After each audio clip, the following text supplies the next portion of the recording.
Each candidate, except for Dr. Espold, he gets to talk as much as he wants. Oh, don't say that. That's kind of hard or dangerous telling an educator that. Anyway, our candidates will have time for opening statements, and then you all have been giving us written questions. You'll see us scribbling around. A lot of that is because Ronnie, who is going to be our moderator, needs to have print extra large. So that's the reason we've been doing that. And then when the candidates get questions, the responses will be limited to 3 minutes each. We don't do rebuttals on the responses. Let's see.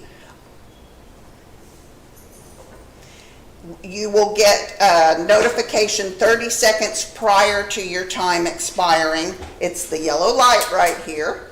And then when your time is up, you'll see the red light. So anyway, if we want to get started, come right up here, sir. We already have some questions for you.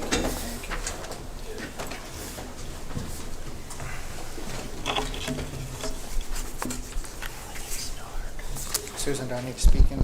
Are these on? Okay. That will work. Okay. You can hear it? Okay.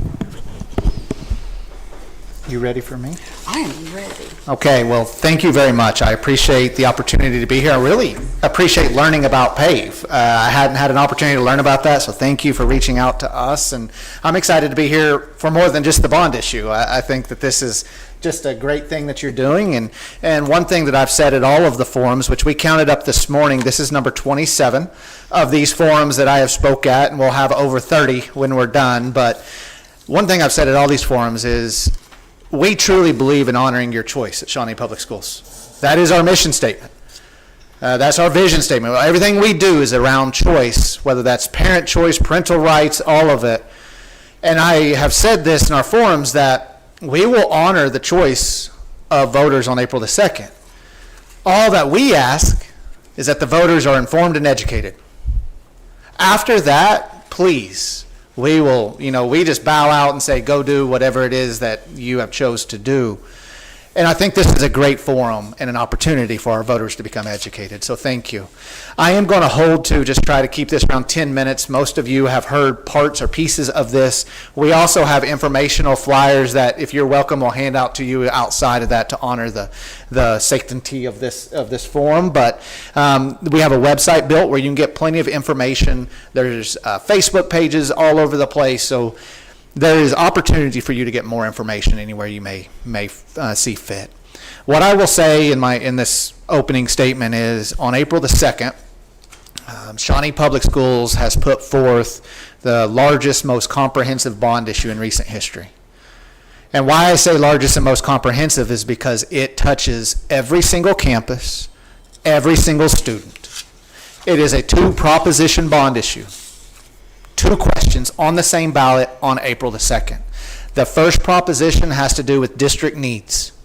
Those needs are caused by various reasons, anything from band uniforms to ongoing maintenance allocations, so where we can keep up our buildings, all the way to insurance gaps. A couple of facts just real quick is, as everyone remembers, April 19th was a date of devastation in Shawnee, and we still live that every single day. However, it's also a date that provided tremendous opportunity for Shawnee Public Schools with a long-term vision. Not that we wished it would have happened in any way, but it did. And we are just going to step forward and say, okay, we are where we are. But because of that devastation, we were left with insurance gaps. We received insurance, and we're still negotiating with that insurance company. And as we do that, there's gaps, just like you have gaps within your insurance caused by deductibles or other things. So some of the things in question 1 will be like rebuilding the Stucker building, tennis facilities, ag facility, some of those big historic places within our school district that are very, very important to us. And then the second proposition focuses primarily on elementary schools, because the large question is where is that new elementary school? from the 2016 bond issue. What we believe that Proposition 2 and that tornado gave us was an opportunity to really just evaluate and say, where's this district at, and how does it look 10 years from now? And what it looks like is a opportunity to invest in our current elementary schools that will serve all 1,700 students instead of 250 students with a new elementary school. So reinvesting those dollars into our current buildings. 2 propositions on April the 2nd, and you have an opportunity to change the future of Shawnee Public Schools. Well, we had some specific questions. Awesome. They would like to know the individual costs of the first-class tennis facility. Okay. Is it the Stuckey or Stuckey Center? Stucker Center. Uh-huh. And the proposed agricultural building. Sure. Let me talk about one of them before I talk about the others. And what I'm doing right now is pulling out spreadsheets on my phone so that I don't misquote anything. If you believe it or not, that's a lot of individual prices and money, and I don't want to get anything wrong. So I'll be looking it up as I speak. The one I can speak to off the top of my head, though, is the Stucker building. So the Stucker building, we've gotten, Sheridan, you may look it up on your phone too. We have gotten about $3 million in insurance funds. Out of that $3 million, as you know, it is not going to cover the full construction price, even if we built the Stucker back brick by brick, stick by stick. It wouldn't cover it. The projected cost to build it back exactly how it was is $5 million. But like I said, this is an opportunity to take what we had, a safe room that held a little over 1,000 students and staff, and turn it into a safe room that can hold 2,600 people, to build a wrestling facility that will hold our growing wrestling programs, because the girls wrestling is growing at a pace larger than any other sport in our school system. That would be able to hold our volleyball programs. So the estimated price tag on the Stucker, the new facility, the safe room and PE facility and wrestling practice facility, is about $10.5 million. The tennis facility, don't want to be misquoted on that. I'm looking it up now. I want to say is around $1.5 million. Here it is, so I don't misquote it. I'm not texting anyone else other than just looking up exact prices on my phone.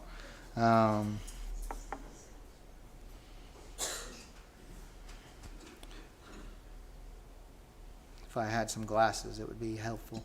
Tennis facility is $1,867,491. If you want to know, and some change probably.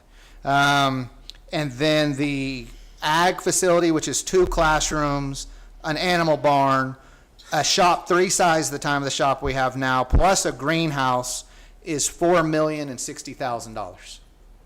So if you look at those 3 projects, so again, a $1.8 million tennis facility that would have 2 locker rooms, observation deck, a conference area for all of the tournaments that we host, exterior storage, an ag facility, 2 classrooms, greenhouse, shop, and an animal barn, and then a Stucker with practice facilities for wrestling, volleyball, safe room, PE facility for our high school. 10.5 for Stucker, 1.8 for tennis, and then what did I say for ag? $4 million for ag.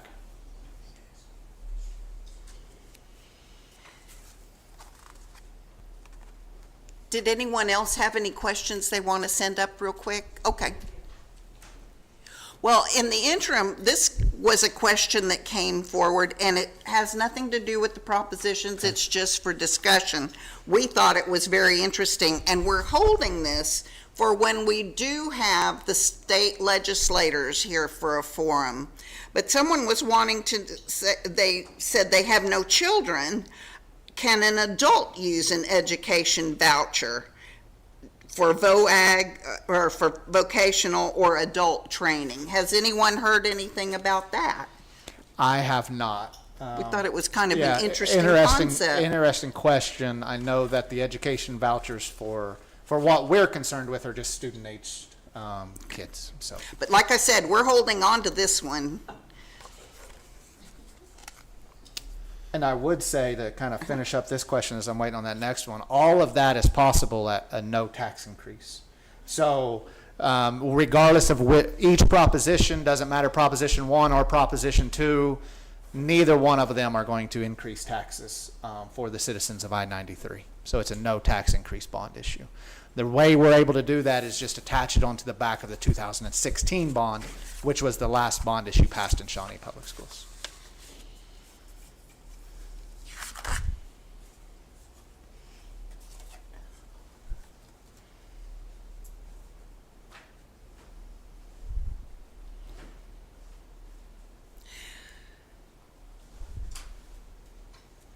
This is a concern about public safety. The Lions Club ballpark, early childhood center, and kids wandering around. I would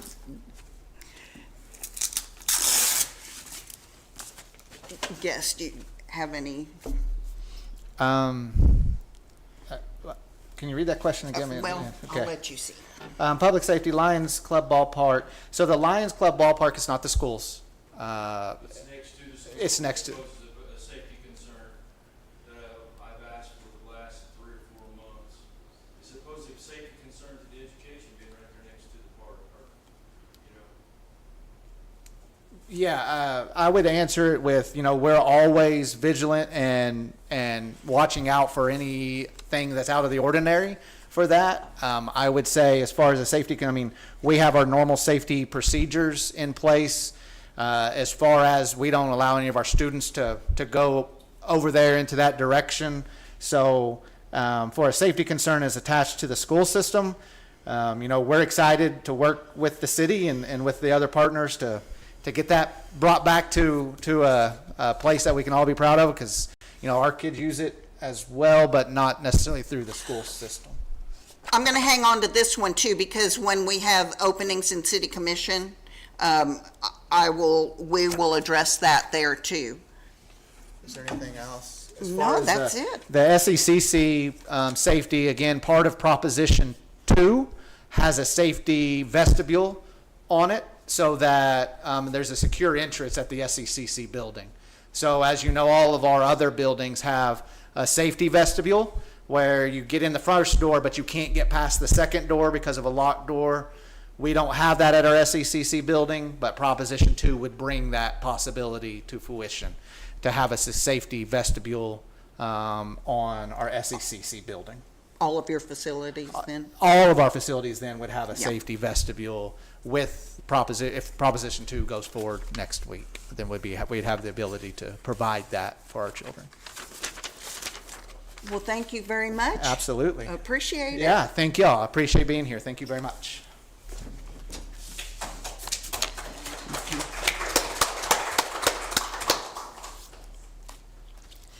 Now, if our 2 candidates for school board would like to come up. Who won the draw? Who gets to go? Oh, there you go.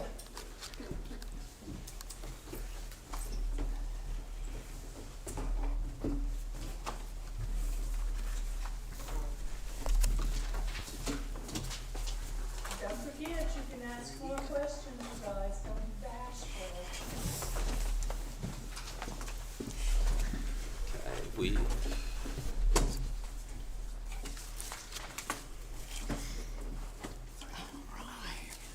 Okay, we'll get started here. Opening statements will be 3 minutes each, and then your closing statements will be 1 minute. And thank you very much. Okay, can everyone hear me? All right, good evening, everyone. For those of you who don't know me, I'm John Ryan Greider, and I'm running for the Ward 4 seat on the Shawnee School Board. I'm a 2011 graduate of Shawnee High School, and I was born and raised in this community and went on to receive my bachelor's degree in 2016 from Oklahoma State University in landscape architecture. So for the past 8 years since I graduated, I've been working in the landscape design and construction industry, and I am now working as a project manager for Oklahoma Baptist University. I'm part of the team that's trying to figure out how to put a college campus together, or back together, after a tornado. So why am I running for school board? I have a strong belief that it is a responsibility for young people to get involved in their communities. And I think the best causes to get involved with are the ones that benefit children and families. And for most of my life, I have given a lot of my time and resources to those causes, whether it was planning a free camp for at-risk youth in our school system here in Shawnee during high school, to working for Payne County Youth Services throughout college, and now I serve on the Shawnee Educational Foundation Board of Directors, and I also serve as the Youth and Family Resource Center Board President. So I have a track record of working with the youth in this community, and I believe that we have a responsibility to give back to them and put service above ourselves. What qualifies me to be a school board member? Well, it's the same thing that I believe qualifies everyone in this room. We are all members of this community, and we all have a vested interest in its growth and success. And like everyone in this room, we all have our own skill sets. The skill set I have, having a construction and design background, gives us something different on the school board. We don't currently have that. Here's what I found. So basically, I have a skill set that has taught me to find creative solutions to complicated problems.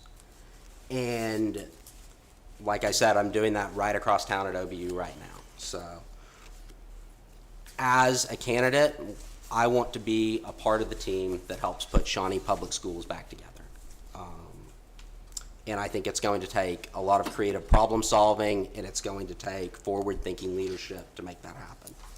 What are my goals? I think we need to rebuild this district together. Let's find ways to invest in the infrastructure, the physical plan of our district, because every single one of our students and teachers deserve the best. And I think every child deserves every possibility to succeed. And then I think we also need to look at the complicated issues that face our community and our district going forward. So I think it's time we all get together as a team and find some solutions. Thank you. I'm gonna do, I'm Amanda Hillhouse, but everybody in Shawnee knows me as Mandy. And I'll do my best not to use my teacher voice with the microphone.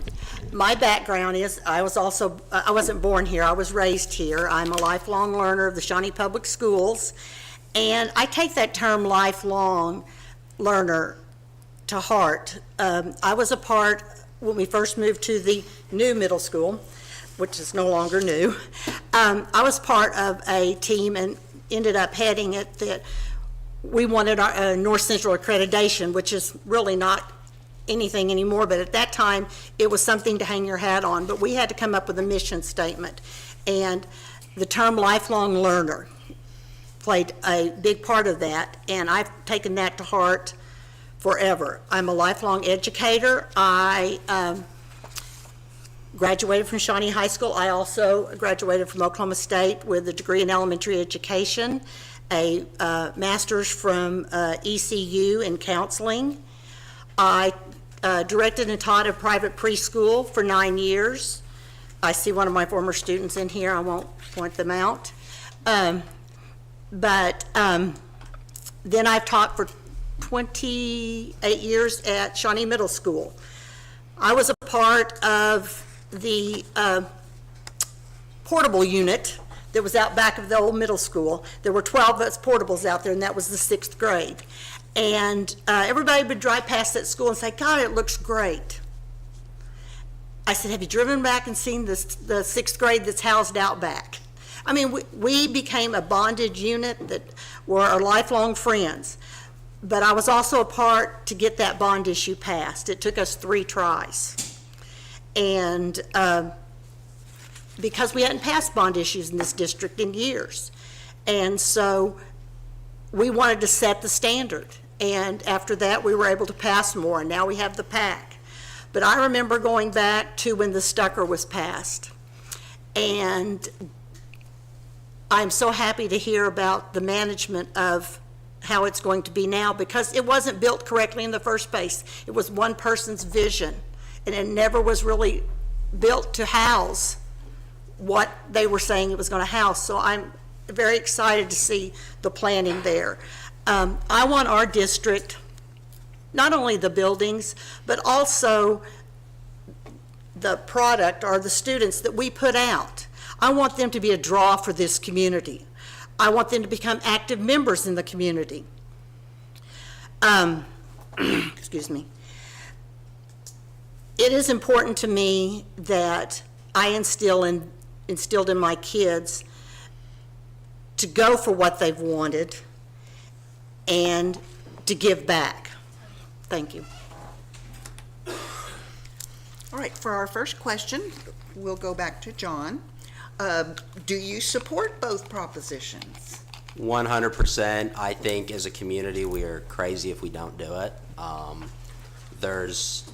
Investing in our children is the best way to secure a brighter future for this community. And I think it's safe to say that when new businesses look at coming into a community, the first thing they look at is the school system, because that's where whoever's managing that business, that's where they're going to be sending their kids to school. So if we have those world-class facilities and we pair that with what I think is a world-class faculty and staff, I think the sky's the limit for Shawnee Public Schools. And like I said earlier, every child deserves as many possibilities to be successful as possible, and these facilities are only going to help with that. Amanda? Yes, 100%. I believe that a good working environment is what they're going to give our faculty and our staff, and a good working environment builds a good learning environment for our students. I believe that the current projects that are going on now are good stewardship of our money. The windows at the central office with the cooperation of the windows across the street with our community partner there, the turf on the field. All of that shows this community that we are moving forward. I want this, not the spending of the money, but the building of our facilities, the refurbishing, to be a baseline that we can maintain and grow from there. It's easier to maintain good product than it is to constantly patch up the old stuff. And so, yes, I'm 100% for it because it's what's best for our kids. And to carry on with that, what is the highest priority for Shawnee Public Schools other than the bond, Amanda? I've got two of them. One of them is the mental health of our kids.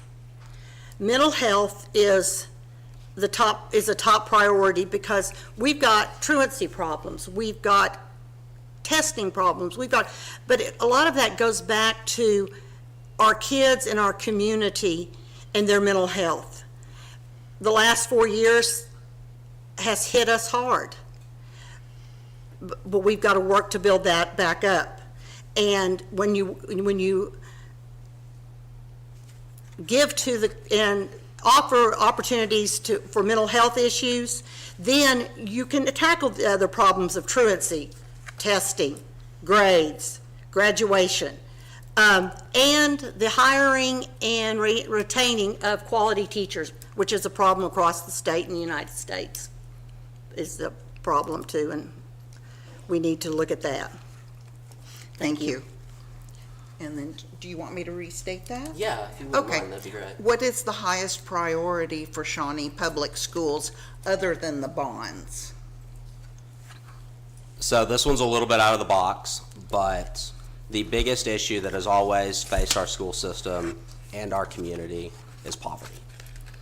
We have, I believe it's 82% of our students are classified as economically disadvantaged. And I think you will find that poverty is the root cause of a lot of those issues, whether it's truancy, mental health, test scores, retention of good teachers. We have to start focusing on education and giving these kids every opportunity possible, because the only way we can combat things like generational poverty is through educating our students and giving them the opportunity to go out into the world and be successful. So poverty would be my answer.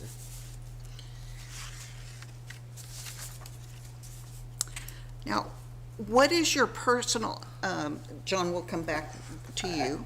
What is your personal policy in regards to impropriety of teachers or school staff? What is my personal priority? So, well, I'm going to be honest with you. I'm going to have to look up the word impropriety. Bad acting. Bad acting. Okay. Sorry, my background's in construction, not English. We Google a lot. So when it comes to bad acting amongst teachers, we have policies in place for this, and I think we have to address issues when they come up. You can't hide from issues. If we see something as a problem, we need to get out in front of it, and we need to address it head first. I totally agree with him.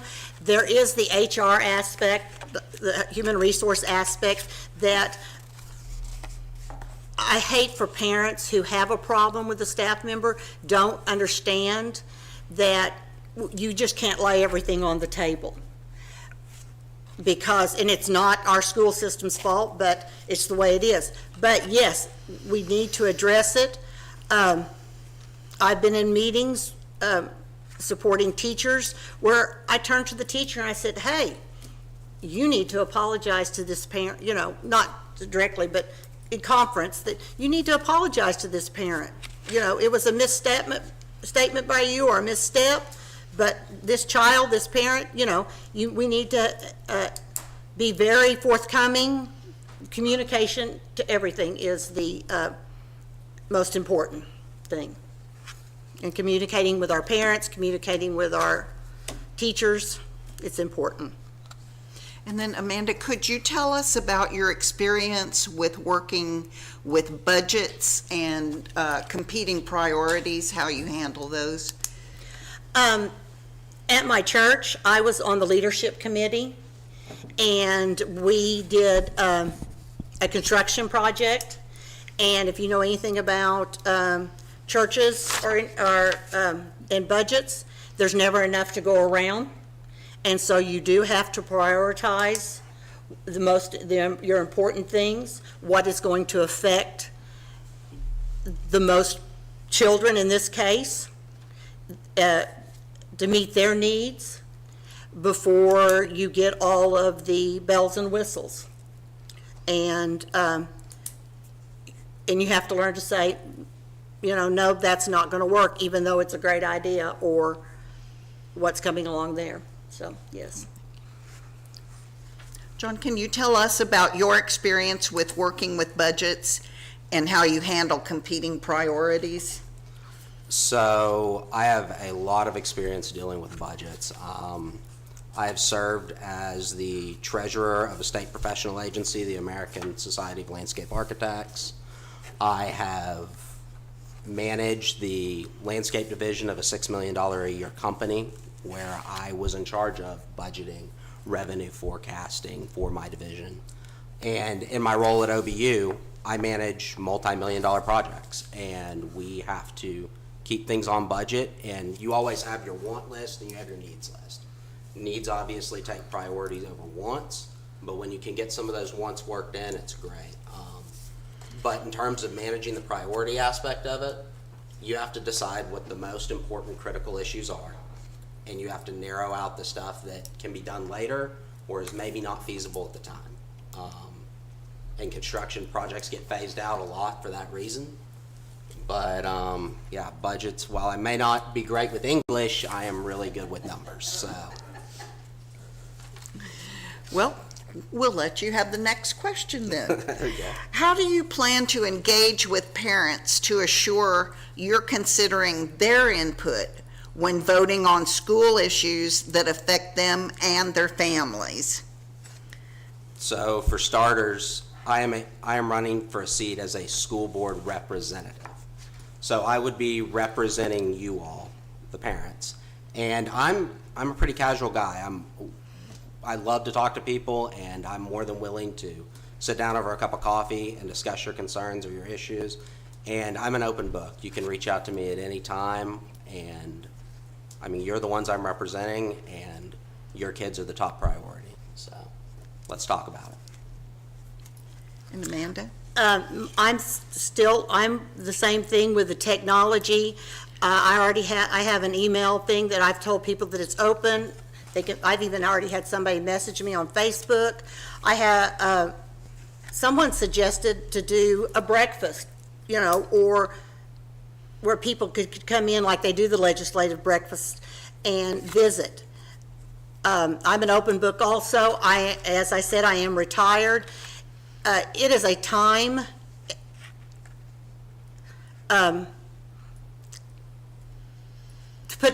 time consuming to be on the school board, and I'm open to those meetings, going out and meeting with groups, meeting with individuals, phone calls, the number is in the phone book.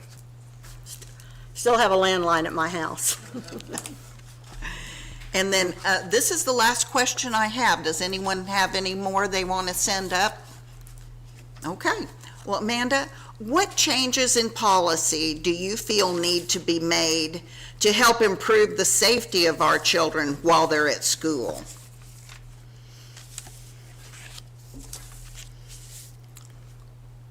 I believe that after serving on the safety committee at the middle school, it was disappointing to me that we could never get a parent to come and serve. There was a parent's name there, but more parent input there. I like the vestibules at the doors. I know that we have policies in place for the drug dogs. We have policies in place for how a child can be searched or not searched, and I think that's very important to safeguard their rights. I believe that the communication starts with the teacher. If the parent has gone to the teacher, then the principal, and then move up the chain of command. And if all of them are involved in this, in the communication, then problems can be solved ahead of time. I believe that it is important. I like the idea of them no longer having lockers at the middle school. It wasn't my favorite thing in the classroom to have the backpacks, but it eliminates a lot of unknown there. So. And then, John, do you want me to read this again? Yeah, sure. Okay. What changes in policy do you feel need to be made to help improve the safety of our children while they're at school? So, number one, kind of going back to the bond issue, we've got to get that security vestibule in place at the Early Childhood Center, but I think the security vestibules are a great start. I think limiting ingress and egress of outsiders into the school buildings prevents a lot of issues. Unfortunately, we live in a crazy world, so we need to make sure that the security of our students is the most important priority. So by bottlenecking ingress and egress at that vestibule, I think that's a great start. I think we do need more security. That's obviously a funding issue. So we've got to find ways to fund that, but I would love to see security guards at every school, patrolling the halls, in the parking lots. As for classroom security, I think your teachers are kind of your eyes and ears, and they have to be able to report to their superiors. And overall, I think a lot of it comes down to communication. We need to be in clear communication with our people on the ground, and we need to be in clear communication with administration to know when there are potential security issues, and they have to be taken seriously. Well, I want to thank, all right. Last but not least,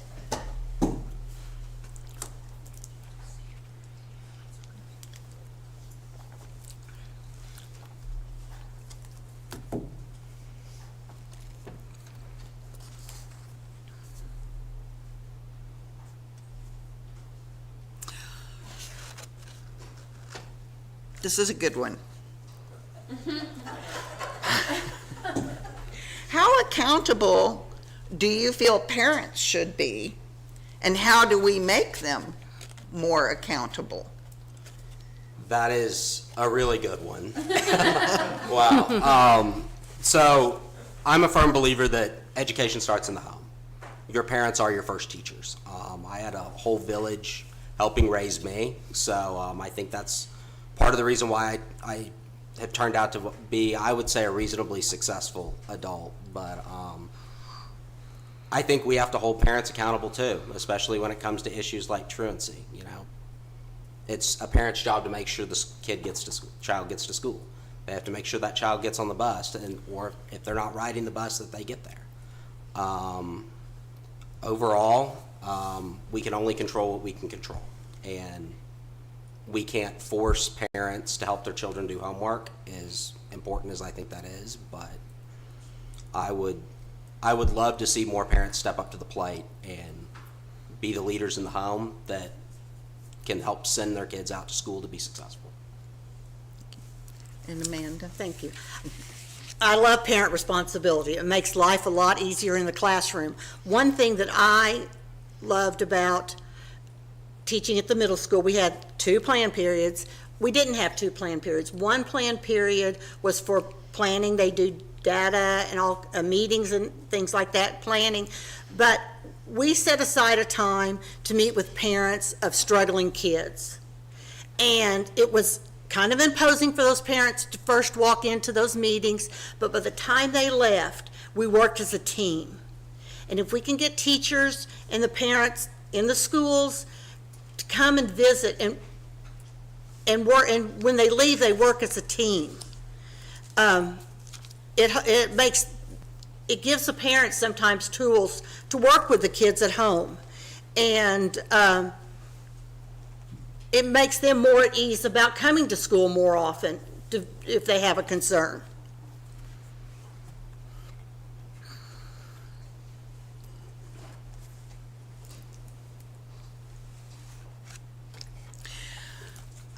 Here's one more question, and I'll go with you first, Amanda. Is it more important to vote with the group for school bonds or vote for what's best for kids? I went to a workshop one time, and the speaker had an empty chair sitting out in front of everybody. And he said, when you make a decision, whatever that decision is, you think about that empty chair. That represents every student that is in your classroom or in your school district or whatever, and you make that decision on that chair doesn't have a face, so I'm not making it because one certain student. I'm making about every student that enters our doors and in our schools, and you make that decision on your own, what is best for that child. As a school board member, that is what I would like to be elected for, is to speak, to be that new voice for the parents and community members. I want to hear their concerns, their interests, and their visions of where we're going.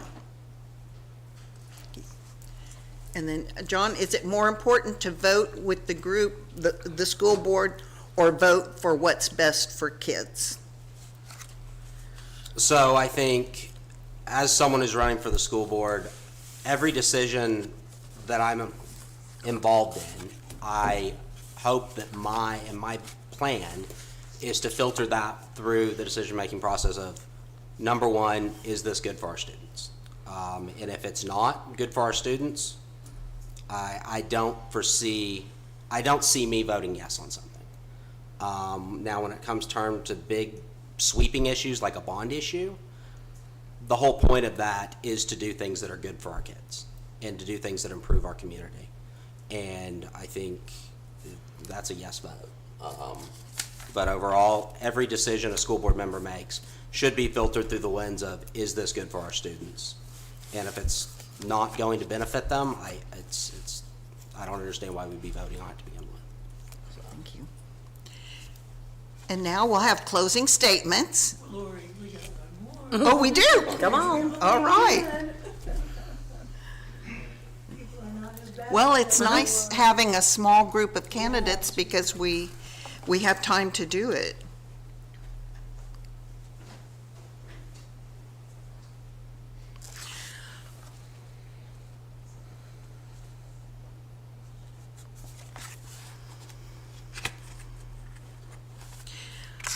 John, we'll let you go first on this last one. What do you feel is your role in holding school staff accountable when children have been compromised, such as reportable legal issues involving students? So, first off, I think every school board member and every employee of a district is a mandatory reporter. So when issues are brought forth, they have to be reported. There is a chain of command that has to be, the issues have to be brought forth to a certain person who then escalates the process. If it gets brought to a board level, then it becomes a board decision, and we have to take those situations seriously, and we have to hold, if we feel that it's a valid concern and a valid situation, we have to hold people accountable for their actions. Thank you, sir. Amanda? Hi, I've been in both situations where it is something that was firsthand knowledge that I did have to report it. And felt very confident in doing so. I've also been in situations where I have had stuff said to me that was not firsthand knowledge, that could not be called in on the hotline, the DHS hotline. So I went to my administrator, and when I did not feel like it was handled, I moved up to the district administration. And I think sometimes you just have to rip the Band-Aid off and deal with the problem immediately instead of trying to smooth it over, and maybe it'll work itself out. Face it directly. Thank you, ma'am. Well, this is where we remind everyone, democracy is not a spectator sport. We're like those parents. We're all accountable when it comes to voting. So we urge you to get out, and while they're still here, go ahead and visit with our candidates if you have some more questions. Thank you very much for participating this evening. We're going to do a closing? Oh, I'm sorry. That's okay. That's okay. We sure need Ronnie Sharp back. Yep. Well, we'll let you go first. That's fine. As I've stated, great school systems plus great leadership equals a great community, and that's what I want for Shawnee. And that has to do with communication. We must have open communication. I want to be that new voice that speaks for our community.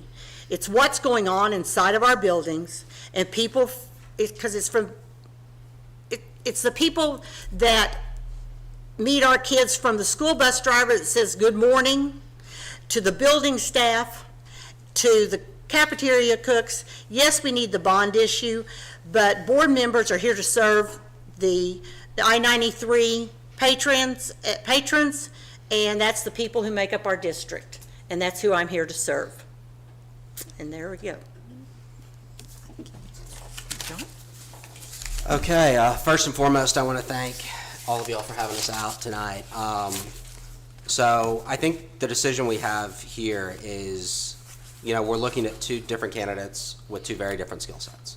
We have a former educator, and we've got someone who's been in the business world with a lot of construction and budgeting experience. So the important thing is as someone running for school board, I want to serve you all, and I want to help contribute to make this community a better place. And there's no better way to do that than through our school system. So once again, thank you all for your time, and I'd love to talk with you further afterwards if you have any questions. We're done. Thank you for having us.